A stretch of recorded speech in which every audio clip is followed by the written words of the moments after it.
Hello everyone, so let's continue CA final ITT revision for November 26 attempt. बहुत सारे chapters आपके साथ revise करने हैं, लेकिन आज जो उठा रहा हूं वो है composition levy.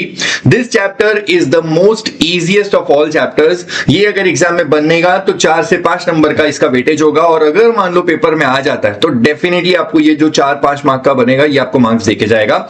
It is one of the easiest chapters. इस चैप्टर की डिस्कशन सिर्फ एक ही सेक्शन पे बनती है और that is section 10 of the CGST act. और मैं बोल रहा हूं ये बहुत इजी सा चैप्टर है, बस इसमें कुछ माइन्यूट निटिग्रिटीज यहां पे होंगी जो कि मैं अब आपको रिवीजन वीडियो के दौरान समझा दूंगा.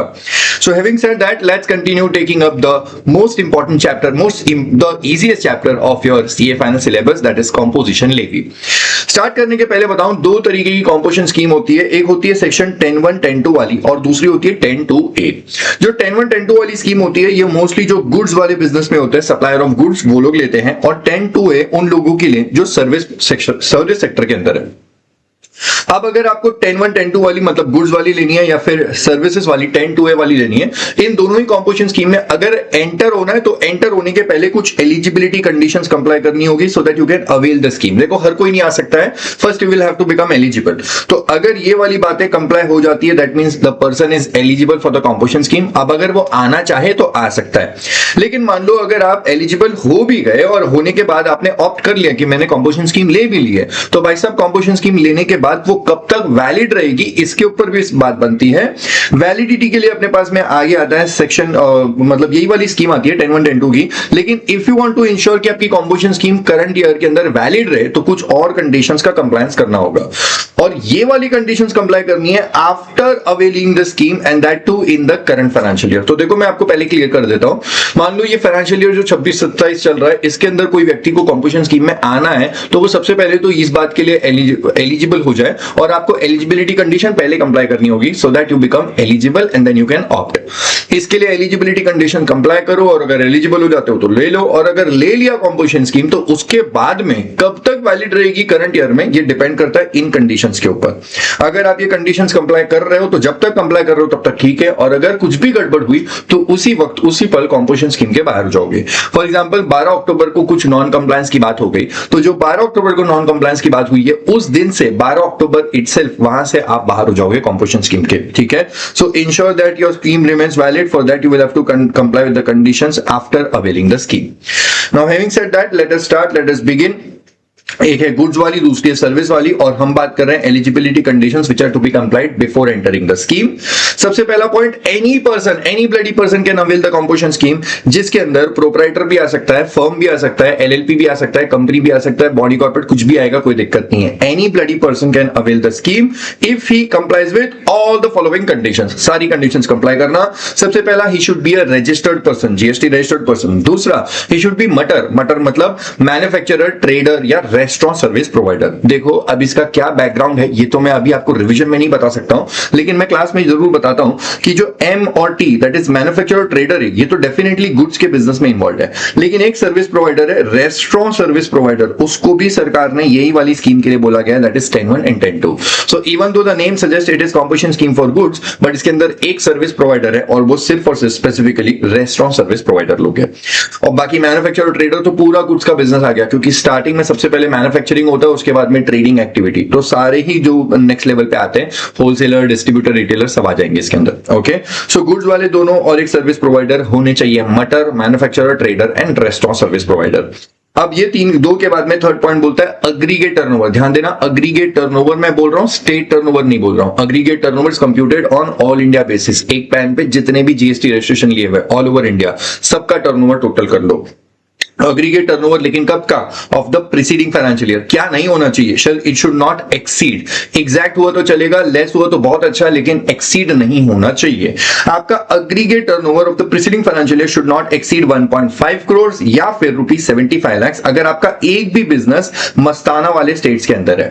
मस्ताना is an acronym given for 8 special category states. यहाँ पे 3 नाम M से है, मणिपुर, मिजोरम, मेघालय, उसके बाद Uttarakhand, then Sikkim, then Tripura, Arunachal Pradesh and Nagaland. Nagaland. ध्यान देना अरुणाचल प्रदेश है, इंस्टीट्यूट कभी कभी क्वेश्चन में आंध्र प्रदेश डाल लेता है, तो गड़बड़ मत करना। ये 3 आपके ये 8 हो गए आपके स्पेशल कैटेगरी स्टेट। अगर यहाँ पे आपका बिजनेस है तो आपके लिए थ्रेशोल्ड लिमिट बनती है 75 लाख, अदर तो आपके लिए लिमिट बनती है 1.5 करोड़।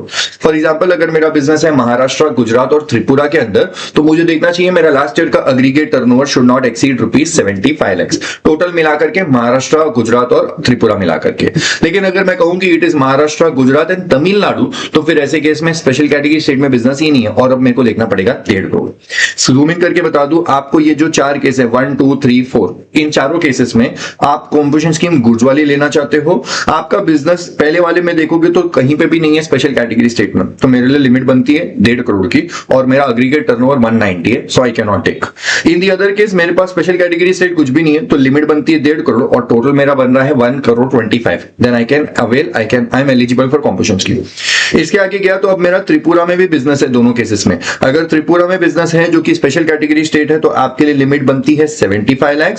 थर्ड वाले केस के अंदर एक्चुअल टर्नओवर 85 है जबकि होना चाहिए 75, then you are not eligible. And the fourth case you are eligible because turnover 75 होना चाहिए और exact 75, it should not exceed, equal to हुआ तो भी चलेगा, ठीक है। इस तरह से आपके 4 केसेस बने। ओके सर, बाजू वाले में बात करते हैं कॉम्पोजिशन स्कीम सर्विसेज की 10(2)(a। अगर आप 10(2)(a) वाली कॉम्पोजिशन स्कीम ले रहे हो तो ध्यान देना, a person who is not eligible for composition scheme of goods under 10(1) and 10(2) can avail 10(2)(a। तो जो भाषा है ऐसे मत लिखना कि सर्विस प्रोवाइडर है तो ले सकता है, जो लॉ की भाषा है जो आंसर में वो लोग चेक करेंगे मांगेंगे वो देखना, ये लिखना चाहिए a person who is not eligible for 10(1) 10(2)। तो देखो सर्विस वाले तो उसके लिए एलिजिबल ही नहीं है, तो जो वहां पे एलिजिबल नहीं है वो 10(2)(a) में आ सकता है if he complies with all the following condition। सबसे पहला वही, he should be registered person। दूसरा, he should be a service provider because service provider है तो इस बात का ध्यान देना कि रेस्टोरेंट वाला इधर नहीं चलेगा बिकॉज रेस्टोरेंट वाला 10(1) 10(2) के लिए एलिजिबल है, तो उसको छोड़ दो, उसके अलावा बाकी सारे सर्विस प्रोवाइडर आ सकते हैं। तीसरा ध्यान देना, aggregate turnover preceding financial year should not exceed ₹50 lakh. यहाँ पे मस्ताना का कोई प्रॉब्लम नहीं है, चाहे कहीं पे भी बिजनेस करो, टोटल टर्नओवर आपका बिजनेस का अग्रीगेट टर्नओवर लास्ट ईयर का 50 लाख के ऊपर नहीं जाना चाहिए। तो केस 5 और 6 के अंदर बात करें, सर्विस वाला कामकाज है, सर त्रिपुरा में बिजनेस है नहीं है फर्क नहीं पड़ता, आपका जो टोटल टर्नओवर है वो 45 है जबकि होना चाहिए 50, it is within the limit and you can take the composition scheme. And the last one, होना चाहिए 50 लेकिन टोटल टर्नओवर 57 पे चला गया, you are not eligible. Sir यहाँ पे नीचे मैंने जो टिक करके बताया है, ये जिन केस में मिल सकता है वहां पे मिल सकता है 10(1) 10(2) और मिलेगा तो चारों स्टेट में मिलेगा जहां पे भी आपका बिजनेस है। ऊपर देखो चारों स्टेट में मेरा बिजनेस चल रहा है, लेकिन बाजू वाले केस में यहाँ पे मेरा 5 स्टेट में बिजनेस चल रहा है तो मैं 5 में ले सकता हूँ, ऑल 5 आई कैन टेक 10(1) 10(2) वाला। लास्ट वाले केस में मेरा 5 स्टेट में बिजनेस चल रहा है, मैं ले सकता हूं और अगर लेना है मुझको तो मुझको 10(2)(a) वाली ऑल 5 स्टेट्स के अंदर लेनी है। This was the first page, this was composition scheme में आने के पहले कुछ एलिजिबिलिटी कंडीशंस को कंप्लाई करना होता है, ये है वो। On the next page I'll show you this which says conditions for keeping the composition scheme valid in the current financial year। current financial year में आपकी composition scheme कब तक valid रहेगी उसका आपको condition compliance करना होगा और जब तक condition comply कर रहे हो तब तक valid रहेगी। सर 10(1) 10(2) की स्कीम जो गुड्स वाली है ये कब तक वैलिड रहेगी? So composition scheme shall remain valid in the current financial year until all the following conditions are being complied. Being complied is continuous present tense, मतलब कंटीन्यूअसली अगर आप कंप्लाई कर रहे हो तो ठीक है, अगर एक मोमेंट के लिए भी गड़बड़ हुई then you will be thrown out of the composition scheme. Likewise the language for 10(2)(a is also same. Sir 10(1) 10(2) के लिए अगर आपको आना है तो आने के बाद इंश्योर करना कि aggregate turnover of the current year should not exceed 75 lakh या फिर 1.5 करोड़, ठीक है। यहां पे भी aggregate turnover of the current financial year should not exceed 50 lakh. तो जब तक आपका करंट ईयर का टर्नओवर वो थ्रेशोल्ड के अंदर है तब तक आपकी स्कीम वैलिड है। जिस भी मोमेंट आपका टर्नओवर 1.5 करोड़ या 75 लाख या 50 लाख को क्रॉस हो गया उस दिन आप यहां से या फिर यहां से जो भी है बाहर हो जाओगे। नेक्स्ट इज आपने पॉइंट 2 बोलते हैं कि ये वाली चीजों को कंप्लाई करना है। ईसीओ, देखो eco is e commerce operator नहीं, ईसीओ मतलब एलिजिबिलिटी कंडीशन 10(2) वाली, कंडीशन रिस्ट्रिक्शंस रूल 5 वाले and other compliance provision of section 10। तो जब तक ये बातें को आप कंप्लाई कर रहे हो तब तक आपकी कंपोजिशन स्कीम रहेगी वैलिड। सर इन बातों को नेक्स्ट 3 पेजेस के अंदर मैंने डिस्कस करा हुआ है, तो it is not just one statement, it is going to be covered in 3 pages. On the other side 10(2)A वाली ले रहे हो तो यहां पे भी आपको ECO कंप्लाई करते रहना होगा। बस फर्क ये है कि बाजू वाले साइड पे 10(2) के अंदर लिखी है बात और यहाँ पे 10(2)A के अंदर लिखी है, लेकिन मैं बोलूं कहां पे लिखा हुआ है वही अलग है। मतलब इसकी बात है 10(2) में और इसकी बात है 10(2)A में, लेकिन अंदर का मसाला बिल्कुल सेम है। और रूल 5 एंड सेक्शन 10 के अदर प्रोविजंस ये तो कॉमनली एप्लीकेबल है दोनों के लिए। ओके, सो यहां तक तो आप समझ गए कि करंट ईयर का टर्नओवर 1.5 करोड़ या 75 लाख या 50 के ऊपर नहीं जाना चाहिए and you should continuously comply ECO, जो कि 3 पेजेस में बातें बटी हुई है। अब लास्ट वाला पॉइंट है और बहुत इंपॉर्टेंट पॉइंट, अगर कंपोजिशन स्कीम गुड्स वाली लियो जो कि 10(1) 10(2) वाली है, तो एक जमाना था जब बोलते थे कि अगर 10(1) 10(2) में आ रहे हो तो सर्विस सप्लाई मत करना, अगर सर्विस सप्लाई करोगे तो कंपोजिशन स्कीम के बाहर फेंक दूंगा। लेकिन बाद में उन्होंने सर्विस वालों के लिए तो नया एक स्कीम लाया ही लाया, लेकिन गुड्स वालों को बोला ठीक है तेरे को अगर सर्विस देना है तो दे सकता है, और सर्विस देने के लिए तेरे पास में इतना यहां पे लिमिट है। मार्जिनल सप्लायर सर्विसेज, मैन्युफैक्चरर अगर सर्विस देनी है तो थोड़ी बहुत देना, मार्जिनली देना। ट्रेडर आप भी मार्जिनली देना। रेस्टोरेंट वाले आप तो रेस्टोरेंट का ही काम काज करते हो, चलो रेस्टोरेंट का काम करो, लेकिन any other service other than restaurant देना है तो उसको मार्जिनली आपको सप्लाई करना चाहिए। सो supply of service in the current financial year should not exceed the limit of MSS। This limit is computed separately for each state. Sir मेरे 3 state में business चल रहे थे, महाराष्ट्र के अंदर, गुजरात के अंदर, तमिलनाडु के अंदर। महाराष्ट्र के लिए अलग लिमिट आएगी, तमिलनाडु के लिए अलग लिमिट आएगी, गुजरात के लिए अलग। महाराष्ट्र से कितनी सर्विस दे सकता हूं वो महाराष्ट्र के MSS के अंदर ही रहना पड़ेगा। लाइकवाइज तमिलनाडु और गुजरात में कितनी सर्विस दे सकता हूं वो दोनों के लिए अलग अलग MSS की लिमिट बनेगी और सर्विस मेरे को उसके अंदर ही रखनी, उससे ज्यादा नहीं करनी। दूसरे बाजू पे आपको MSS का कॉन्सेप्ट यहां पे नहीं अप्लाई होता है, जाहिर सी बात है सर्विस वालों को आप सर्विस देने के लिए कोई रोक टोक थोड़ा ना लगा सकते हो, तो यहां पे ऐसा कोई भी दिक्कत नहीं है। अब मेरे जो स्टूडेंट्स हैं उनमें कई सारे लोगों में एक डाउट बनता है और वो डाउट को क्लियर करने के लिए यहां पे कुछ बातें क्लियर करता हूं। सर 1 और 2 वाला केस देखो, यहां पे आप अगर सिर्फ और सिर्फ गुड्स सप्लाई करते हो या फिर मेजॉरिटी गुड्स करते हो, थोड़ी बहुत सर्विस देते हो, तो आपको जाना चाहिए 10(1) 10(2) के अंदर और यहां पे आपको MSS से बताएंगे कि सर्विस लिमिट के अंदर ही दे दो। वैसे भी आपको लिटिल बिट सर्विस ही देनी है तो कोई बात नहीं, 10(1) 10(2) में आ जाओ और MSS की कैपिंग जो होती है लिमिट उसके अंदर ही रहना। अगर आप सिर्फ सर्विस प्रोवाइड करते हो तो 10(2)A में जाओ, अगर आप मेजॉरिटी सर्विस करते हो, थोड़े बहुत गुड्स करते हो तो भी 10(2)A में जाओ। लेकिन मजे की बात यह कि 10(2)A ने कभी ये नहीं बोला कि गुड्स इतने ही प्रोवाइड करने चाहिए। मतलब 10(2)A बोलता है कि तू दोनों कर, मुझे कोई दिक्कत नहीं है, तू सर्विस भी दे गुड्स भी दे, और गुड्स कितना देना चाहिए इसके लिए मैं बोलूंगा नहीं, लेकिन 10(1) 10(2) के अंदर सर्विस कितनी देनी चाहिए उसके लिए MSS का लिमिट बोल पड़ता है। ठीक है सर, अगर मैं इक्वल करता हूं, गुड्स और सर्विस का इक्वल प्रोपोर्शन है मेरा, तो भाई अब तू डिसाइड कर ले तुझे क्या करना है। अगर इक्वल प्रोपोर्शन है तो तू पहली बार 10(2)A के अंदर आ जा, क्योंकि यहां पे सर्विस कितनी देनी और गुड्स कितना देना उसका कैपिंग नहीं है। ठीक है, तो आप थोड़े बहुत गुड्स ज्यादा भी दे दोगे तो भी चलेगा, लेकिन और सर्विस भी थोड़ी बहुत ज्यादा दे दोगे तो भी चलेगा, लेकिन एक ध्यान देना कि आपको यहां पे ना थ्रेशोल्ड लिमिट 50 लाख तक ही मिलती है। आपको अगर उससे ऊपर देना है तो नहीं दे सकते, क्योंकि उसके बाद कंपोजिशन स्कीम के बाहर चले जाओगे। तो आप चाहो तो 10(1) 10(2) के अंदर भी जा सकते हो, लेकिन ध्यान देना अगर यहां पे जा रहे हो तो गुड्स पे तो कोई रोक टोक नहीं है, लेकिन सर्विस पे थोड़ी बहुत रोक टोक होगी, तो आप अपने बिजनेस मॉडल के हिसाब से डिसाइड कर लेना। Okay, this was the point that I wanted to communicate. अब सीधा जा रहा हूं और नेक्स्ट पेज पे बता रहा हूं MSS marginal supplier services. Sir अगर कोई व्यक्ति 10(1) 10(2) लिया हुआ है तो composition scheme for goods of a registered person will remain valid in the current financial year only if he complies with all the following eligibility condition. तो आपको ये सारी एलिजिबिलिटी कंडीशन का ध्यान देना पड़ेगा, और ये एलिजिबिलिटी भी नहीं बोलेंगे, इसको वैलिडिटी कंडीशन भी बोल सकते हैं। ठीक है, so I will just strike it off, मैं बोल सकता हूं यहां पे वैलिडिटी कंडीशंस। ओके, ये वैलिडिटी कंडीशन जिसमें इसको बोला जाता है कि ये सब काम मत करना है, should not B engaged in this, should not B engaged in this, should not B engaged in this. लेकिन इंपॉर्टेंट पॉइंट तो ये है, he should not B engaged in supply of service. 10(1) 10(2) वाले तू सर्विस दे ही नहीं सकता है, लेकिन एक मिनट देना है तो except the following. Restaurant service दे, कोई रोक टोक नहीं है। मनी लेंडिंग वाली exempt service, extending loans, advance and deposit and consideration in the form of interest. तो किसी को मनी लेंडिंग किया और बदले में इंटरेस्ट कमाया तो ये भी एक सर्विस होती है, लेकिन ये सर्विस एग्जाम्प्ट है और ये सर्विस दोगे तो चलेगा। ये 1 और 2 के अलावा अगर एनी अदर सर्विस देनी है तो up to the limit specified below, एक लिमिट बता रहे हो उस लिमिट के अंदर ही रहना, यही आपका MSS। 10% of turnover in state of the preceding financial year और ₹5 लाख व्हिचएवर इज हायर। भाई मेरी बात सुन, यहां पे टर्नओवर इन स्टेट है, थोड़ी देर पहले आपने जो 2 बार देखा वो aggregate turnover, this is aggregate turnover, this is also aggregate turnover, लेकिन एमएसएस के लिए जो यूज कर रहे हैं हम लोग वो टर्नओवर इन स्टेट, और वो भी कब का, प्रीसीडिंग फाइनेंशियल ईयर का। जैसे महाराष्ट्र के लिए महाराष्ट्र का लास्ट ईयर का टर्नओवर और 5 lakh whichever is higher, Tamil Nadu के लिए लास्ट ईयर का टर्नओवर जो भी तमिलनाडु का था और उसके कंपेयर करके 5 लाख, लाइकवाइज कोई भी स्टेट के लिए यही करना पड़ेगा। जब आप इस तरह से करोगे, हर एक स्टेट का टर्नओवर लेके उसका 10% और 5 लाख व्हिचएवर इज हायर करोगे, तो जाहिर सी बात है लिमिट जो बनेगी वो सेपरेटली फॉर ईच स्टेट ही बनेगी। लेकिन एक बात और समझना कि जो एमएसएस की लिमिट है ये सर्विसेज के लिए अप्लाई होती है, बट ये सर्विसेज कौन सी छोड़ के, सर 1 और 2 छोड़ के, because any other service up to the limit, मतलब 1 और 2 वाला दो तो कोई दिक्कत नहीं है। अब यहां पे थोड़ा जूम इन करके समझाता हूं। सर मेरे पास में यहां पे एमएसएस का कॉन्सेप्ट है, so this is MSS, marginal supply of services. लेकिन marginal supply of service point number 1 restaurant service के लिए नहीं यूज होगा, और पॉइंट नंबर 2 ये एग्जाम सर्विस जो मनी लेंडिंग वाली है उसके लिए भी नहीं यूज होगा।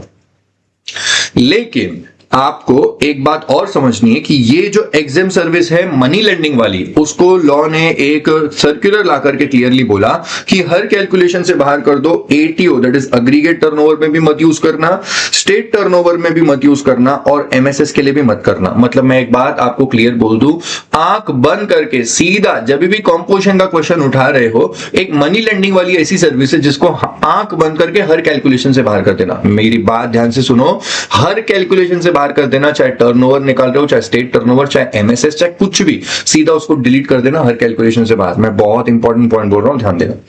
इसके अलावा अगर रेस्टोरेंट सर्विस की बात करोगे तो देखो, अब आपको मैंने बता दिया ये कि आपने ये वाला तो हर जगह से बाहर कर देना चाहिए, दैट इज एग्जाम सर्विस, कोई भी कैलकुलेशन लो, और एमएसएस के टाइम पे आपको ये बाहर कर देना चाहिए, दैट इज रेस्टोरेंट एंड ये। अब बचा तेरे पास में 2 ही चीजें हैं, एक है तेरे पास में रेस्टोरेंट।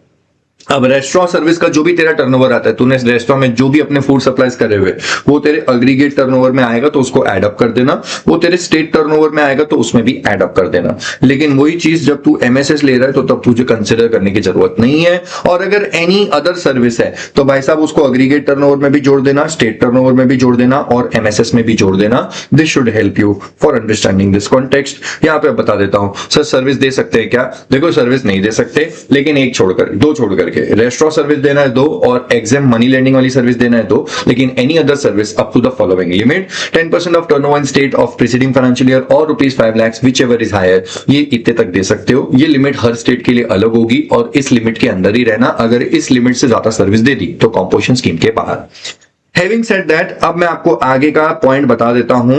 सर मैंने क्या किया, मैंने आपको ना ई वाला जो पॉइंट है दैट इज एलिजिबिलिटी, इसका एक कॉन्सेप्ट समझाया, दैट इज एमएसएस, ये वाला, ठीक है। नेक्स्ट पेज पे जाके अब मुझको जो समझाना है वो आपको ये ओ वाला पॉइंट है, that is other compliance provision, ठीक है। अदर कंप्लायंस प्रोविजन सेक्शन 10 के 4 ही पॉइंट्स हैं, फटाफट जाते हैं देख लेते हैं।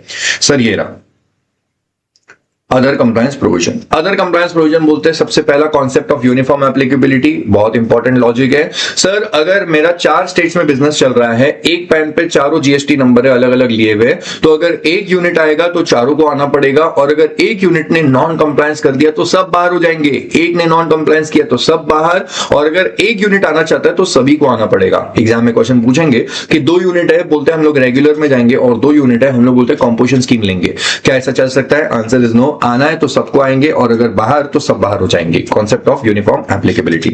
दूसरा point, cannot issue tax invoice. देखो कंपोजिशन स्कीम वाले को किसी से टैक्स कलेक्ट करना नहीं है, उसको जो भी 1% वाला टैक्स पे करना होता है वो उसको अपने पॉकेट से पे करना है, so he can not collect from the customer. अब अगर कुछ कलेक्ट ही नहीं करने वाले हो तो फिर उसको proof document that is tax invoice ये इशू करने की जरूरत ही नहीं है। So neither they will collect and nor they will issue a tax invoice. Okay, if a person is under regular तो आपसे 18% की जीएसटी कलेक्ट करेगा, और जो भी जीएसटी कलेक्ट किया उसके लिए टैक्स इनवॉइस देगा, ठीक है।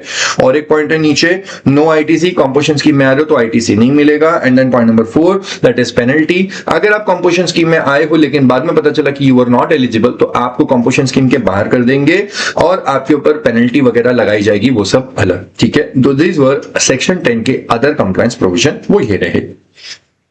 Okay, so this is section 10 के अदर कंप्लायंस प्रोविजन। अब और एक बात समझो कि अगर आपको कंपोजिशन स्कीम में आ चुके हो तो आने के बाद एलिजिबिलिटी कंडीशन का ध्यान देना होगा, ये मैं बता रहा हूं ई वाला पॉइंट। ओके सर, ये अदर कंप्लायंस प्रोविजन दोनों जगह पे कॉमनली एप्लीकेबल है, तो ये भी हो गया, ये भी हो गया। अब एलिजिबिलिटी कंडीशन 10(2) वाली, 10(2) वाली एलिजिबिलिटी कंडीशन ये रही, स्क्रीन के इधर आपको दिख रहा है। सबसे पहला, अगर आप कंपोजिशन स्कीम में आए हो then you should not be engage in supplying those goods which are not leviable to GST. Alcoholic liquor for human consumption and 5 petroleum products, इनको आपने सप्लाई नहीं करना है, इनको डील ही मत करो, ना मैन्युफैक्चर करो, ना सप्लाई करो, ना कुछ भी। दूसरा point, you should not be engage in making interstate outward. Interstate outward मना है लेकिन इंटरस्टेट इनवर्ड चलेगा। तो अगर मैं गुजरात में माल बेचूं तो गड़बड़ हो जाएगा, लेकिन अगर मैं गुजरात से माल खरीदूं तो चलेगा, provided I am doing business in Maharashtra. So basically I am a person from Mumbai Maharashtra, इसीलिए मेरा हर एक एग्जांपल मुंबई के एंगल से ही होगा। सो अगर मैं गुजरात से परचेज कर रहा हूं, इनवर्ड कर रहा हूं तो चलेगा, लेकिन अगर मैंने आउटवर्ड कर दिया, इंटरस्टेट आउटवर्ड, तो I will be thrown out the composition scheme. Now this very important logic coming up over here. मेरे 4 स्टेट्स में बिजनेस है, जिसमें से एक है मुंबई महाराष्ट्र, फिर है गुजरात, देन राजस्थान एंड पंजाब। अब अगर मैं महाराष्ट्र में बैठा हूं और मैं मान लो मध्य प्रदेश से परचेज कर लूं, तो इंटरस्टेट इनवर्ड पे तो कोई रोक टोक नहीं है, तो इनवर्ड में कर सकता हूं। लेकिन मान लो अगर मैं ऐसा सोचता हूं कि मैं मेरे महाराष्ट्र में जो भी गुड्स यूज होने वाले वो मेरे पंजाब यूनिट से ही खरीद लूं, भाई साहब अगर पंजाब यूनिट से खरीदा तो प्रॉब्लम है, क्योंकि महाराष्ट्र ने इंटरस्टेट इनवर्ड किया है, चलेगा, लेकिन पंजाब का इंटरस्टेट आउटवर्ड हो गया है, तो पंजाब का इंटरस्टेट आउटवर्ड हो गया है, इसलिए पंजाब बाहर हो जाएगा। लेकिन ना ना ना ना, कॉन्सेप्ट ऑफ यूनिफॉर्म एप्लीकेबिलिटी की वजह से सब बाहर हो जाएंगे।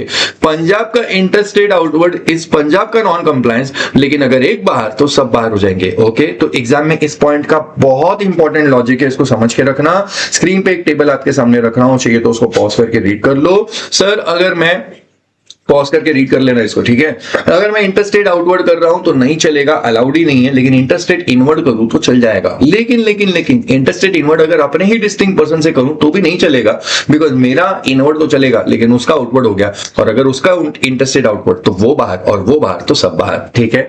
This is very important logic. Let's go back and now continue discussion. मेरा हुआ था point number 1, point number A, point number B, point number C, should not be engage in making supply of services through ECO. Services मत दो, लेकिन goods तो दे सकते हो। तो अगर कोई पर्सन ईसीओ के थ्रू गुड्स सप्लाई कर रहा है तो चलेगा, वो भी कंपोजिशन स्कीम ले सकता है। Point number D, CTP NRTP नहीं आ सकते, because casual taxable person and non resident taxable person, इनके लिए कंपोजिशन स्कीम नहीं है। पॉइंट नंबर ई, मैन्युफैक्चरिंग मत करो, नोटिफाइड गुड्स का मैन्युफैक्चरिंग मत करो। So a person if he is doing manufacturing of notified goods then he is not eligible for composition scheme. Sir manufacturing मत करो, ट्रेडिंग करोगे तो चलेगा। एग्जाम में क्वेश्चन आता है, ध्यान देना, ट्रेडिंग चलेगा क्या? Yes. Ice cream and other edible ice, whether or not containing cocoa, then you have pan masala, all tobacco-based goods as well as manufactured tobacco substitutes. Aerated water, लेकिन aerated water which is containing sugar or sweetening matter or flavored, इसको manufacture मत करो। तो जो sugary element वाले जो हैं, that is Fanta, Pepsi, red bull, Coca Cola, ये सब कुछ। सर लेकिन अगर आप वो ड्यूक्स का या किनली का जो सोडा होता है, जो दारू के साथ में सोडा पीते हैं, वो एकदम प्लेन वाटर होता है, वो सोडा वाटर होता है, उसके अंदर कोई भी शुगरी एलिमेंट नहीं है, कोई स्वीटनिंग मैटर नहीं है, कोई फ्लेवरिंग एजेंट नहीं है, तो ऐसे केस में वो प्लेन सोडा वाटर है, और अगर उसको मैन्युफैक्चर कर रहे हैं तो चलेगा, कोई दिक्कत नहीं है। एग्जाम में क्वेश्चन आएगा, संभाल लेना, ठीक है। That is the context of aerated water. Soda water को मैन्युफैक्चरिंग चलेगा, यस। ट्रेडिंग चलेगा, यस। एरेटेड वाटर का ट्रेडिंग चलेगा, हाँ वो ट्रेडिंग चलेगा, लेकिन एरेटेड वाटर का मैन्युफैक्चरिंग चलेगा क्या? नहीं चलेगा। ये 4 गुड्स हैं, उसके अलावा बाकी के 4 हैं, ये कंस्ट्रक्शन से रिलेटेड है। Fly ash bricks, fly ash aggregate, fly ash blocks, bricks of fossil meals और similar siliceous earth, building bricks, earthen और रूफिंग टाइल्स। सुनो मेरी बात, सर इन 8 नामों को याद और रट्टा मारने की जरूरत नहीं है, बट अगर एग्जाम में आया तो आपको ये याद होना चाहिए, आपको पता होना चाहिए कि ये मैंने यहाँ पे पढ़ के रखा हुआ है। Okay, so be familiar with these words, no need to memorise it, but you should be familiar with these words. Okay, so these are 8 goods जिनका मैन्युफैक्चरिंग अलाउड नहीं है। अगर आप कंपोजिशन स्कीम में आए हो, 10(1), 10(2) लिए हो तो सर्विस मत देना, except the following. Restaurant service जितना है दो, लेकिन अग्रीगेट टर्नओवर 1.5 करोड़ के ऊपर मत जाना। एग्जाम सर्विस कितनी देना है? 2, ये तो हर कैलकुलेशन से बाहर रहती है। और अगर एनी अदर सर्विस देना है तो अब एमएसएस की जो लिमिट है उसके अंदर ही आपको रहना चाहिए। सर ये मैंने आपको बता दिया 10 1 10 2 के लिए एलिजिबिलिटी कंडीशन ये वाली, एलिजिबिलिटी कंडीशन 10 1 10 2 के लिए जो है वो वाली। अब बात करते हैं एलिजिबिलिटी कंडीशन जो 10 2 A वालों के लिए, 10 2 A वालों के लिए देख लेते हैं। लेकिन सर 10 2 A वालों के लिए देख के क्या ही उखाड़ेंगे, क्योंकि 10 2 A वालों के लिए सेम टू सेम बात है, पॉइंट A से लेकर के पॉइंट E तक है, बस पॉइंट नंबर F आपको नहीं दिखेगा, क्योंकि point number F is about MSS marginal supplier services, और ये जो कॉन्टेक्स्ट है ये अप्लाई नहीं होता अगर कोई पर्सन कंपोजिशन स्कीम सर्विस वाली लिया है 10 2 A। Okay, so having said that, अब मैं आपके साथ में ये भी बात कर लिया, ये भी बात कर लिया। अब मेरे पास में पॉइंट नंबर ये है C वाला, कंडीशंस एंड रेस्ट्रिक्शंस, लेकिन ये दोनों जगह पे कॉमनली अप्लाई होता है rule 5। Sir going for rule 5 and rule 5 is over here, it says what, it says here, it says 5 चीजें मत करना, ये रूल 5 ने बोला है और ये कॉमनली अप्लाई होता है, चाहे 10 1 10 2 लो, कुछ भी लो, 2A भी लोगे तो भी चलेगा। पहला point, he should not be a CTP NRTP। कोई नया बात तो बोला नहीं, ऑलरेडी हमको यहीं से भी पता है कि CTP NRTP को ये कॉम्पोजिशन स्कीम नहीं मिलेगा। सो पॉइंट नंबर A चलेगा। पॉइंट नंबर C, अगर 9394 का ऐसा कुछ भी इनवर्ड ले लिया जिसपे RCM लगता है तो आपको टैक्स पे करना पड़ेगा एज पर RCM प्रोविजन। तो देखो एक बात समझ लो, अगर मैं खुद एक कॉम्पोजिशन स्कीम वाला हूं और मैं किसी को आउटवर्ड सप्लाई करता हूं, मैन्युफैक्चरर हूं, तो 1% का टैक्स लगता है, ट्रेडर हूं तो भी 1% लगता है, अगर सर्विस प्रोवाइडर हूं रेस्टोरेंट वाला तो 5% लगता है, और अदर सर्विस प्रोवाइडर हूं तो 6% लगता है। तो ये तो मेरे आउटवर्ड पे लगता है। अब मैंने क्या किया, एक एडवोकेट से एक लीगल सर्विस ले ली। अब अगर लीगल सर्विस ले ली तो उसके ऊपर RCM लगता है, तो इस पे मुझे RCM में टैक्स पे करना पड़ेगा जो RCM के प्रोविजन में लिखा है। वहां पे मैं ये नहीं बोल सकता कि मेरे को तो 1% से पे करना है, नहीं नहीं नहीं भाई, RCM का टैक्स अगर आया तो आपको पे करना पड़ेगा। Point number D and E very easy है, क्या लिखना है, कहां लिखना है, कहां लिखना है, क्या लिखना है, यही बात है पूरी। अगर कॉम्पोजिशन स्कीम में आए हो तो जो डॉक्यूमेंट बनाओगे उसका नाम है बिल ऑफ सप्लाई, और बिल ऑफ सप्लाई के टॉप पे लिख देना composition taxable person not eligible to collect tax on supplies. अगर कॉम्पोजिशन स्कीम में आए हो तो आपका जो प्रीमाइसिस है, प्रिंसिपल प्लेस ऑफ बिजनेस और APOB additional place of business, उस प्रीमाइसिस के बाद जो बोर्ड लगाओगे, नोटिस या साइन बोर्ड लगाओगे, उस नोटिस या साइन बोर्ड के ऊपर लिख देना कॉम्पोजिशन टैक्सेबल पर्सन। तो D हो गया, E हो गया, C हो गया, A हो गया, बचा क्या है B। पॉइंट B एक बढ़िया वाला लॉजिक बताता है यहाँ पे। पॉइंट B बोलता है कि he should not be, he was not engaged in manufacturing of notified goods during the preceding financial year. So preceding financial year में आपने ये मैन्युफैक्चरिंग नहीं करनी चाहिए, was not a manufacturer in the preceding financial year। लेकिन यहाँ पे grammar बोलता है he is not a manufacturer of notified goods। ये यहाँ पे भी बोल रहा है और यहाँ पे भी बोल रहा है He is not a manufacturer। मतलब मैं आपको अब एक बात समझा देता हूं कि अगर कोई पर्सन कॉम्पोजिशन स्कीम में आ रहा है तो एक बात चेक कर लो कि लास्ट ईयर वो मैन्युफैक्चरिंग नहीं कर रहा था ना। He should not be a manufacturing of 8 notified goods during the last year। अगर आ जाता है तो करंट ईयर में भी मत करना, क्योंकि he is not a manufacturer of notified goods। तो मैं बोलूं अगर लास्ट ईयर किया तो भी नहीं चलेगा, रूल 5 रोकता है आपको, और करंट ईयर किया तो भी नहीं चलेगा, 10 1 10 2 एंड 10 2A रोकता है आपको। तो एक ऐसा काम जो लास्ट ईयर भी मत करना, करंट ईयर भी मत करना, that is manufacturing of 8 notified goods. और एक बात समझ लो सर, अगर इंटरस्टेट आउटवर्ड मैं लास्ट ईयर कर रहा था तो चलेगा क्या? हाँ भाई चलेगा। ही is not engaged in interstate outward, is not मतलब अभी मत कर, लास्ट ईयर करेगा तो चलेगा। सर मैं ECO के थ्रू सर्विस देता था लास्ट ईयर में, चलेगा क्या? हाँ चलेगा, बिकॉज ही इज नॉट, अभी मत कर, लास्ट ईयर करेगा तो चलेगा। सर लास्ट ईयर हमारा पेट्रोल पंप था, वाइन शॉप था, हम लोग वो alcoholic liquor for human consumption और पेट्रोल वगैरह बेचते थे, लास्ट ईयर बेचते तो चलेगा, करंट ईयर में he is not engaged in. तो देखो एक ही बात समझ लो, point A, point B, point C के अंदर जो भी लिखा हुआ है वो करंट ईयर में लिखा हुआ है, पॉइंट D में भी जो लिखा है वो करंट ईयर में लिखा हुआ है। लेकिन लास्ट ईयर अगर आपने दूसरे स्टेट में जाके बिजनेस किया था और CTP का रजिस्ट्रेशन लिया था तो चलेगा, लास्ट ईयर अगर आप ECO के थ्रू सर्विस देते तो चलेगा, इंटरस्टेट आउटपुट किया तो भी चलेगा, वो 6 गुड्स में डील किया तो भी चलेगा, लास्ट ईयर में कोई दिक्कत नहीं है, करंट ईयर में ये काम मत करना। लेकिन पॉइंट नंबर E की जो बात है वो लास्ट ईयर में तूने कितना, लास्ट ईयर में मैन्युफैक्चरिंग ऑफ नोटिफाइड गुड्स मत करना, करंट ईयर में भी मत करना, ठीक है। पॉइंट नंबर F, सर्विसेज अगर देनी है तो फिर करंट ईयर में इतनी ही सर्विस देना, ये हम लोग तेरे को बोल रहे हैं करंट ईयर में। मैंने ऊपर वर्डिंग्स भी लिखे हैं, supply of service in the current financial year. तो करंट ईयर में तेरी सर्विस कितनी होनी चाहिए उसके ऊपर लिमिट है, लास्ट ईयर कितना था मुझे उससे कोई घंटा फर्क नहीं पड़ता। ओके, सो लास्ट ईयर में खाली एक ही चीज है, वो है मैन्युफैक्चरिंग ऑफ नोटिफाइड गुड्स, बाकी सारी चीजें करंट ईयर में ही तेरे को रोक टोक करी जाती है। Having said that, I have now completed Rule 5 also, and if I've completed Rule 5, I have taken care of all of these 3 pointers which I told you, ECO on both sides. We've done it. It, we also know what is the turnover वगैरह thing and the MSS. अब आगे जाते हैं और बाकी चीजों को खत्म करते हैं। Now I have rates. अगर आप कंपोजिशन स्कीम में आ रहे हो तो आपको किस रेट से टैक्स पे करना चाहिए, थोड़ा जूम इन करके बता दूं। हमारे पास मैन्युफैक्चरर, ट्रेडर है, रेस्टोरेंट है एंड सर्विस प्रोवाइडर 10-2 वाला 1%, 1%, 5%, 6%, लेकिन किसका? Of the turnover, of the turnover. तो आपका जो भी टर्नओवर है उस टर्नओवर का 1%, 1%, 5%, 6% भरना पड़ेगा। अब एक बात समझ लो, ये जो 1% बताया हूं ये आपको इफेक्टिव रेट है। इफेक्टिव रेट मतलब सी और एस मिला करके। अगर ब्रेक डाउन बात करें तो 0.5, 0.5, 0.5, 0.5, 2.5 एंड 3 ऐसे करके ब्रेक बनेगा। और एक बात समझ लो सर, सबके लिए 1% ऑफ टर्नओवर इन स्टेट है, लेकिन ट्रेडर के लिए 1% of taxable turnover in state है। इसका एक डिफरेंस समझा देता हूं। मेरा एक दोस्त है जिसका नाम है मिस्टर रवि, और हम दोनों ही एक बिजनेस में हैं, लेकिन मैं मैन्युफैक्चरर हूं और रवि ट्रेडर है। मैं क्या करता हूं, मैं मैन्युफैक्चरिंग करके रवि को बेचता हूं और बहुत सारे लोगों को बेचता हूं, लेकिन मैं मैन्युफैक्चर करके रवि को बेचता हूं और रवि मेरे से खरीद के आगे बिजनेस करता है। So Ravi is actually a trader and I am actually a manufacturer. अब अगर मेरी बात करते हो तो मैंने पूरे क्वार्टर के अंदर मैंने क्या किया, 50 लाख का बिजनेस करा हुआ है। टर्नओवर मेरा 50 लाख का है, लेकिन इसके अंदर टैक्सेबल 40 लाख के थे और एग्जाम 10 लाख के थे। तो मैं मैन्युफैक्चरर हूं ना, तो मेरे को 1% ऑफ पूरा entire turnover taxable as well as exempt. लेकिन रवि ने जो भी मेरे से खरीदा था, अज्यूम करते हैं रवि ने मेरे से खरीदा और उसने आगे बेचा, तो मेरे से तो 50 लाख रुपए में खरीदा, लेकिन मेरे से 50 लाख रुपए में खरीदा था, वो 40 लाख के टैक्सेबल थे और 10 लाख के एग्जाम थे। वो 40 लाख के जो टैक्सेबल गुड्स थे उसने 42 लाख में बेचे, तो वो जो भी 42 लाख का टैक्सेबल सप्लाईज करा हुआ है उसका 1% उसको देना होगा। और वो जो 10 लाख रुपए में मेरे से एग्जाम गुड्स खरीदे थे उसको 15 लाख में बेचा, 18 लाख में बेचा, फर्क नहीं पड़ता है, 1% ऑफ टैक्सेबल सप्लाईज का ही लेना पड़ेगा। हैविंग सेड दैट, बाकी लोगों के लिए भी 5% और 6% ऑफ द टर्नओवर मतलब टैक्सेबल और एग्जाम मिला करके।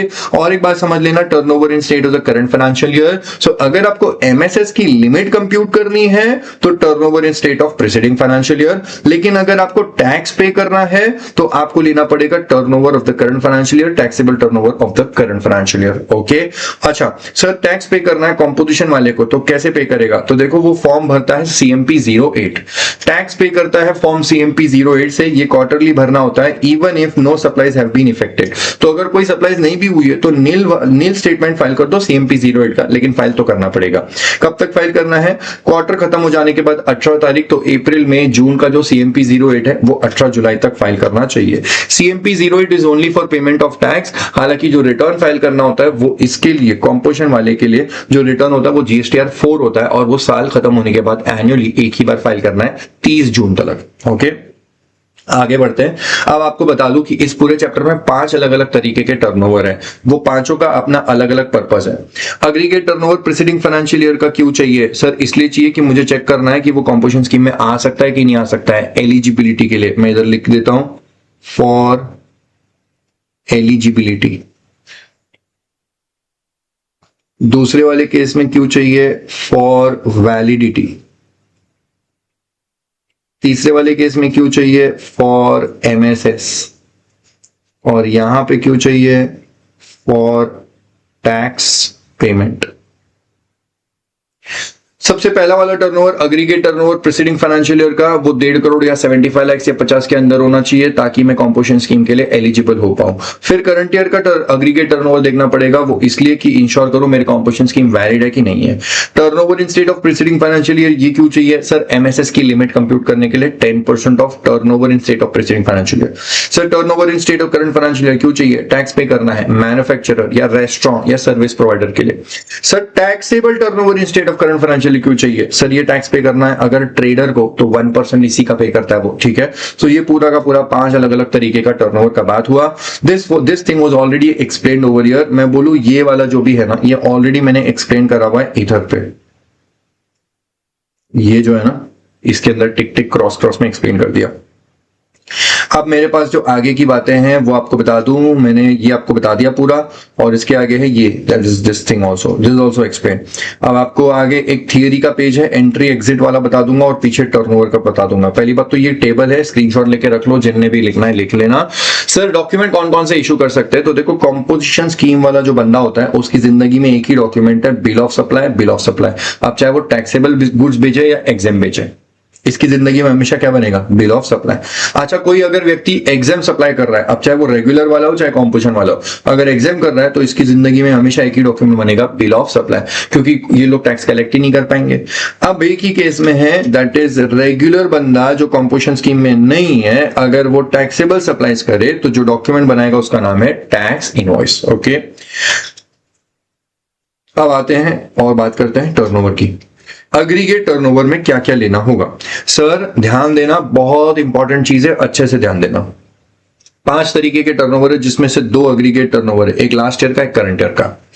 3 तरीके के टर्नओवर इन स्टेट है, एक लास्ट ईयर का, करंट ईयर का, और taxable turnover in state, trader के केस में टैक्स पे करना है। तो पहली बात तो what is the difference, aggregate turnover is computed on all India basis of all the persons having the same pan, लेकिन टर्नओवर इन स्टेट कंप्यूट करना है ऑन स्टेट वाइज बेसिस। ठीक है, तो महाराष्ट्र स्टेट, तमिलनाडु, गुजरात, इस तरह से, और एग्रीगेट टर्नओवर सब मिला करके।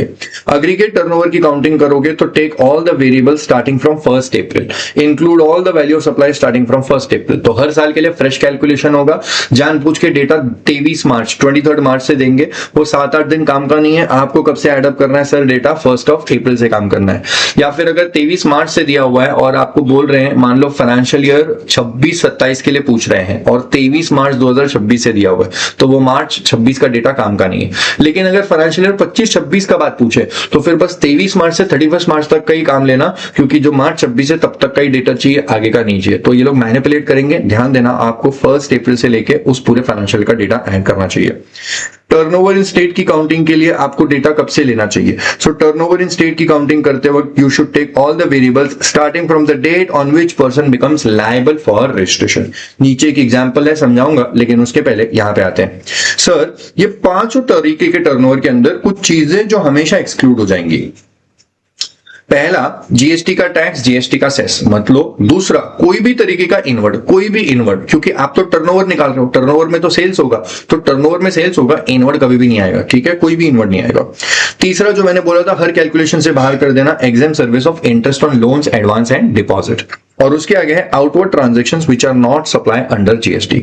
अगर आपका ट्रांजैक्शन सप्लाई ही नहीं है तो वो भी मत लेना। ठीक है ना, तो अगर मैंने आउटवर्ड, मैंने किसी को, अंकल की डेथ हो गई थी, मैंने फ्यूनरल वाली सर्विस दी और उसके लिए मैंने कुछ पैसे चार्ज कर लिए, या फिर ट्रांसपोर्टेशन ऑफ डिसीज्ड, एम्बुलेंस के अंदर डेड बॉडी ट्रांसपोर्ट करता हूं तो उसके लिए भी कुछ पैसे चार्ज करता हूं, वो भी सप्लाई ही नहीं है। ठीक है ना, तो जो आउटवर्ड के ट्रांजेक्शन है वो अगर सप्लाई ही नहीं है तो वो भी आपको टर्नओवर में ऐड नहीं करने चाहिए।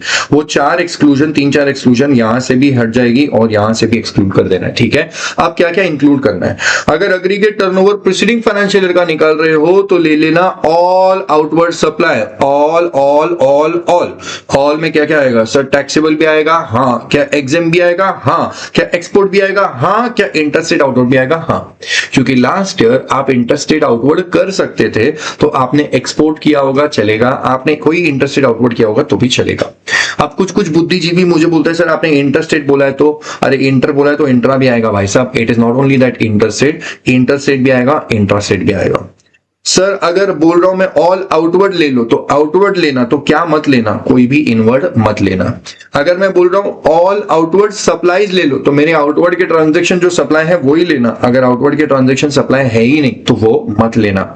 सर ऑल बोल रहा हूं ऑल तो टैक्सेबल भी लेना, एग्जाम भी लेना, एक्सपोर्ट भी लेना, इंटरस्टेट भी लेना, इंट्रास्टेट भी लेना, टैक्सेबल भी लेना। अब मेरा आउटवर्ड टैक्सेबल एफसीएम का है या आरसीएम का फर्क नहीं पड़ता है, as long as it is my outward I should be taking it in my turnover. अब अगर मान लो एफसीएम का है तो मैं टैक्स पे करूंगा, आरसीएम का तो सामने वाला टैक्स पे करेगा, दैट डजंट मैटर, टर्नओवर तो मेरा है, टैक्स वो पे कर रहा है, फर्क नहीं पड़ता है। तो ये जो भी मैंने आउटवर्ड किया है अगर ये टैक्सेबल है तो ये आएगा, इनफैक्ट अगर एग्जेम्प्ट है तो भी आएगा। सर एग्जाम के अंदर 3 चीजें आती है, wholly exempt, nil rated and not leviable to GST. So अगर कोई होली एग्जाम वाले गुड्स है वो भी आ जाएंगे, नील रेट जिनके ऊपर 0% है वो भी आ जाएंगे, and not leviable to GST alcoholic liquor for human consumption and 5 petroleum products. सरकार ने लॉ में डेफिनेशन में उसको भी एग्जाम सप्लाई बोला गया है। ठीक है, तो ये भी आपके टर्नओवर में आएगा। और 1 मिनट, लास्ट ईयर अगर आप ये सप्लाई करते थे तो चलेगा, करंट ईयर में वो अल्कोहलिक लिकर वगैरह सप्लाई मत कर।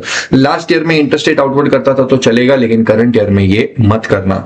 अब इसी के एंगल से बात करूं, एग्रीगेट टर्नओवर अगर करंट ईयर का कंप्यूट करने जा रहा हूं तो सर करंट ईयर में ऑल आउटवर्ड सप्लाई, लेकिन टैक्सेबल लेना, एग्जेम्प्ट लेना। एक्सपोर्ट नहीं कर सकता, इंटरस्टेट आउटवर्ड नहीं कर सकता क्योंकि तुझे अलाउड ही नहीं है। ओके, तो इंटरस्टेट आउटवर्ड और एक्सपोर्ट मत ले, और एक काम कर, एग्जेम्प्ट के अंदर भी वो जो तीसरा वाला एलिमेंट है वो मत ले, क्योंकि अल्कोहलिक लिकर वगैरह पे तू सप्लाई नहीं कर सकता। मैं बोलूं क्या क्या ले सकता है, टैक्सेबल लेगा, एग्जेम्प्ट लेगा, लेकिन एग्जेम्प्ट में wholly exempt and nil rated लेगा। ठीक है, नीचे मैंने उसकी आर्ग्यूमेंट भी पेंसिल से लिखी हुई है, ये उसको जूम इन करके रखा हुआ है, स्क्रीन एक बार पॉज करके उसको पढ़ लेना। ठीक है, अब आता हूं वापस से डिस्कशन पे, और डिस्कशन आई मेरी इंक्लूजन में क्या हुआ, इधर क्या हुआ, एक्सक्लूजन में क्या हुआ, ये क्या हुआ।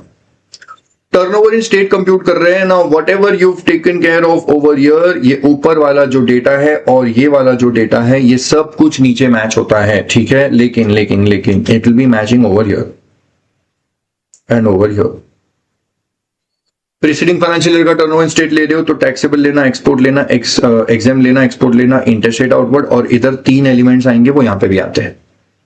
करंट ईयर का ले रहे तो टैक्सेबल आएगा, एग्जाम आएगा, लेकिन एग्जाम के अंदर 2 एलिमेंट आते हैं वो यहां पे भी आएंगे, और थर्ड और फोर्थ यहां पे नहीं लेना है, ये आपको बता दिया था, और इधर भी थर्ड वाला नहीं लेना है। एक्सक्लूजन में क्या क्या है, 4 बातें एक्सक्लूजन में है, वो ऊपर जैसे पड़ी थी सेम टू सेम है, बस फर्क ये है कि ऊपर और नीचे जो भी वेरिएबल्स है वो कॉमन तो है, लेकिन ऊपर वाले variables all over India basis पे ऐड करना और ये स्टेट वाइज बेसिस पे ऐड करना।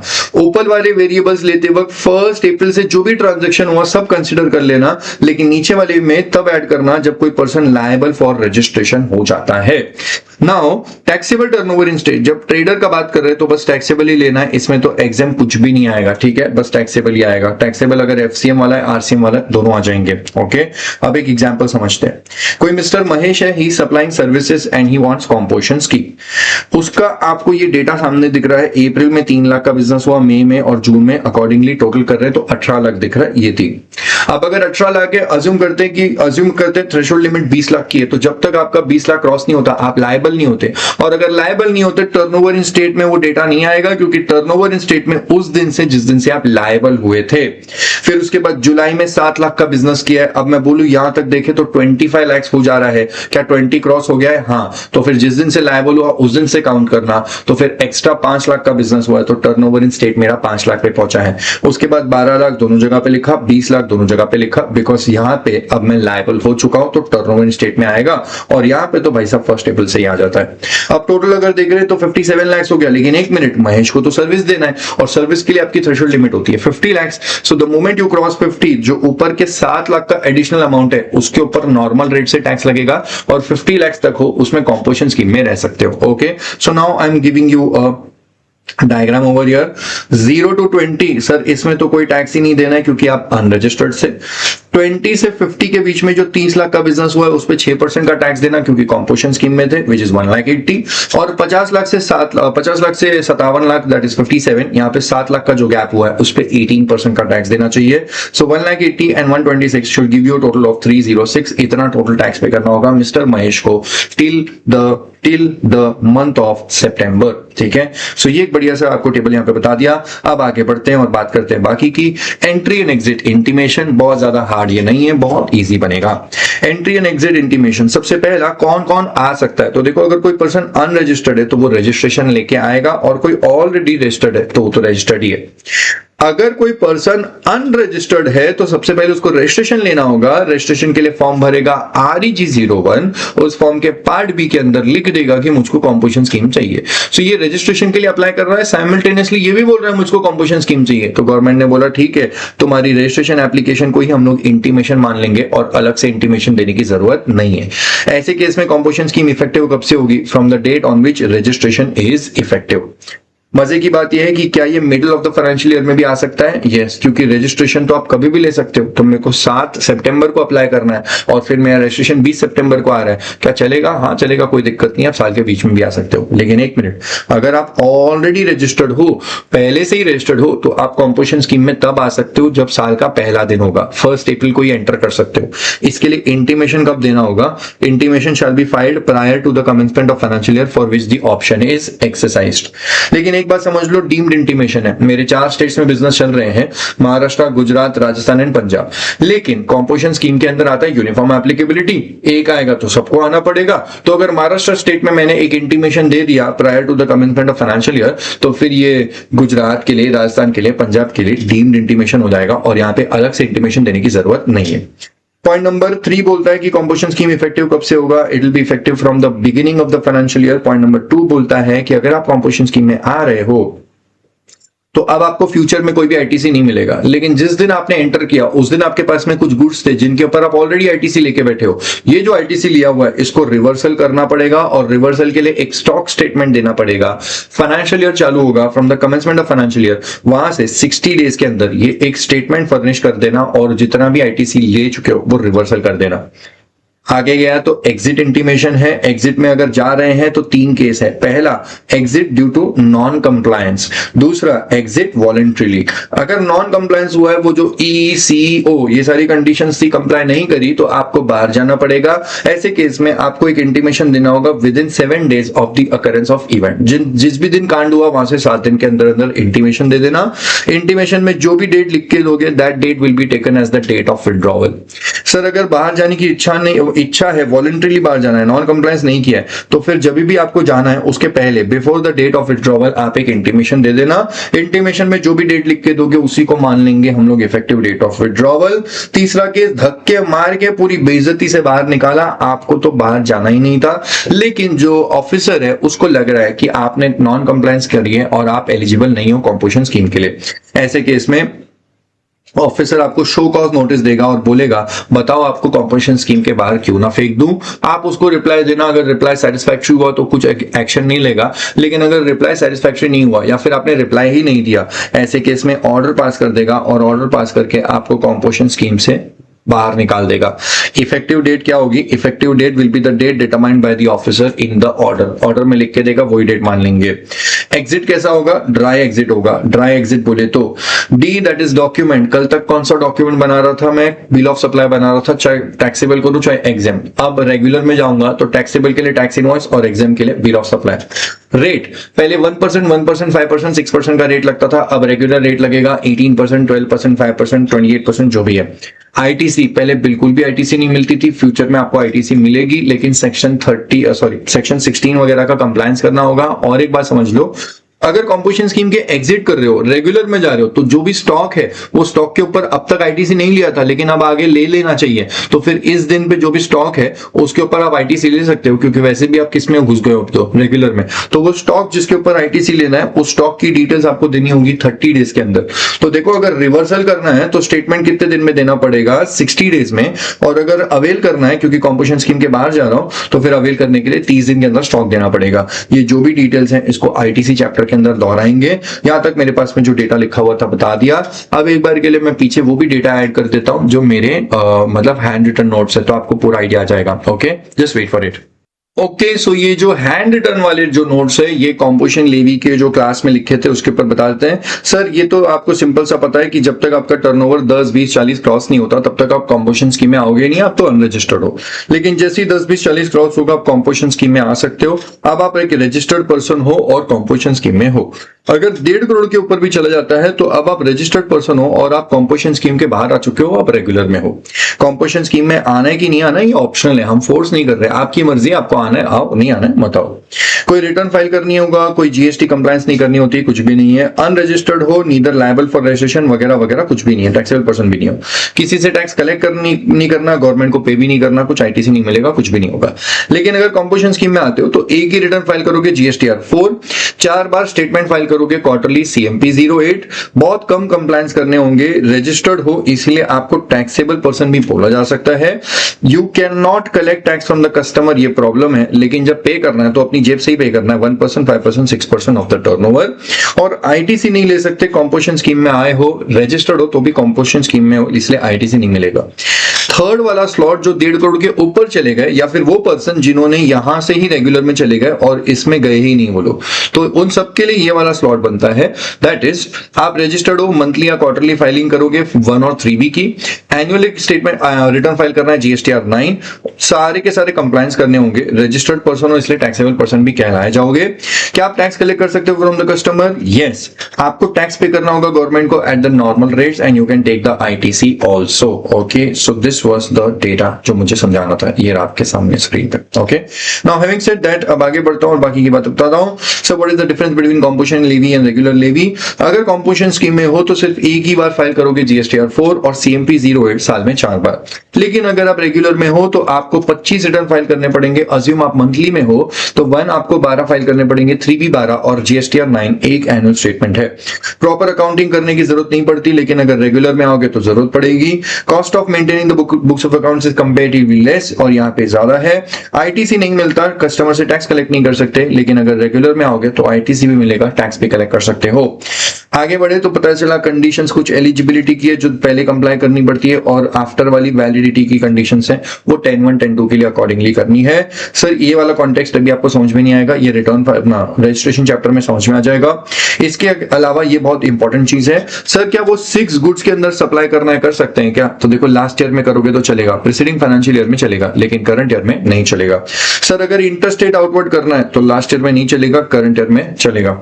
उल्टा बोला मैं, उल्टा बोला, लास्ट ईयर में चलेगा, करंट ईयर में नहीं चलेगा। Sorry, services through eco last year में चलेगा, करंट ईयर में नहीं चलेगा। Manufacturing of 8 notified goods last year में भी नहीं चलेगा, करंट ईयर में भी नहीं चलेगा। सर मैन्युफैक्चरिंग ऑफ ड्यूक्स या फिर किनली सोडा जिसके अंदर स्वीटनिंग मैटर नहीं होता भाई साहब, उसको तो लास्ट ईयर में भी चलेगा, करंट ईयर में भी चलेगा। आई बिलीव आपको वो बात याद है। अगर इंडस्ट्रियल कंजम्पशन वाली जो दारू है वो alcoholic liquor for human consumption होती है, लेकिन इंडस्ट्रियल कंजम्पशन वाली वो तो लास्ट ईयर भी चलेगा, करंट ईयर भी चलेगा। सर ईसीओ के थ्रू गुड्स देना है, लास्ट ईयर भी चलेगा, करंट ईयर भी चलेगा। सर ट्रेडिंग करना है 8 गुड्स के अंदर, लास्ट ईयर भी चलेगा, करंट ईयर भी चलेगा। Sir interstate inward last year भी चलेगा, करंट ईयर भी चलेगा, लेकिन करंट ईयर में अपने डीपी से करोगे तो नहीं चलेगा।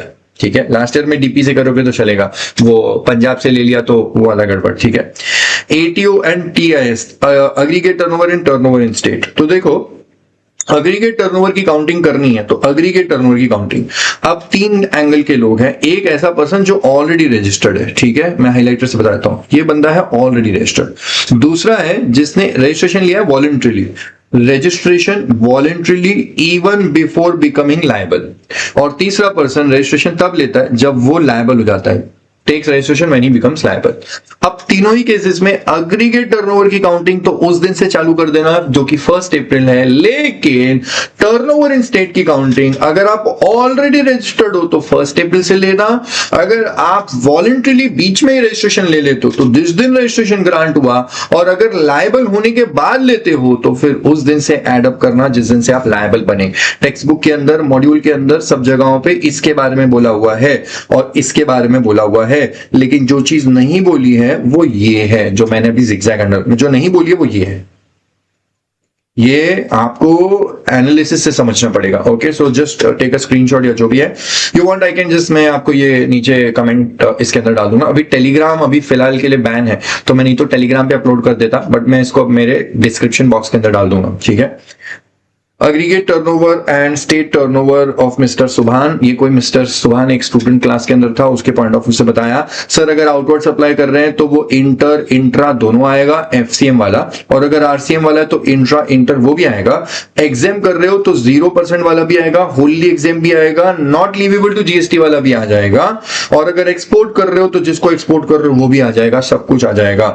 लेकिन मैं बोलूं, अगर आप मेरे को पूछोगे अग्रीगेट टर्नओवर तो मैं बोलूंगा अग्रीगेट टर्नओवर ये होता है, लेकिन अगर आप मुझको बोलोगे स्टेट टर्नओवर तो ये महाराष्ट्र का स्टेट टर्नओवर हुआ, ये गोवा का हुआ और ये बिहार का हुआ, और सबको मिला करके ये जो टोटल बना ये बना मेरा अग्रीगेट टर्नओवर। ठीक है, सो दिस इज इट। आगे ड्राई एग्जिट है, अभी बताया डॉक्यूमेंट पहले बिल ऑफ सप्लाई बनता था हमेशा, लेकिन अभी टैक्सेबल के लिए टैक्स इनवॉइस और एग्जाम के लिए बिल ऑफ सप्लाई। रेट पहले नॉर्मल रेट लगते थे, अब आपको पहले 1% लगते थे, अब आपके रेगुलर रेट लगेंगे 5% 12%। लेकिन आरसीएम के लिए तो जो आपको पहले पे करना था वही अभी पे करना है। आरसीएम के लिए there was no change. ITC पहले नहीं मिलता था, अभी मिलेगा। And tax collection, you were not eligible to collect tax on the customers but now you are eligible. This completes my discussion on the composition levy. I believe आपको ये सब कुछ प्रॉपर तरीके से समझ में आया है एंड यहाँ पे कोई दिक्कत नहीं है। Still in case you have any doubts you can contact with me. मेरा नंबर आपको मेरे ही चैनल के डिस्क्रिप्शन, अपना डिस्क्रिप्शन बॉक्स नहीं, वो क्या होता है, इंट्रो वाला होता है, ठीक है, मेरी आइडेंटिटी, वो मेरे चैनल का मेन इसमें मिल जाएगा, या फिर नीचे मैं डिस्क्रिप्शन बॉक्स में डाल दूंगा। And anything else that you want for the final CA content, you can just put it in the comment box and I shell make it sure कि मैं एएसीपी उसके ऊपर भी कंटेंट बना दूं। फिलहाल के लिए इतना ही। Thank you so much and I should see you in the next revision video, okay, which is going to come up very soon. All the best and take care of your health. अच्छे से पढ़ो और अच्छा खाओ, खुश रहो, ठीक है, फटाफट से पढ़ाई खत्म करो और किल करो लाइफ में, ठीक है। See you very soon. Bye. Take care.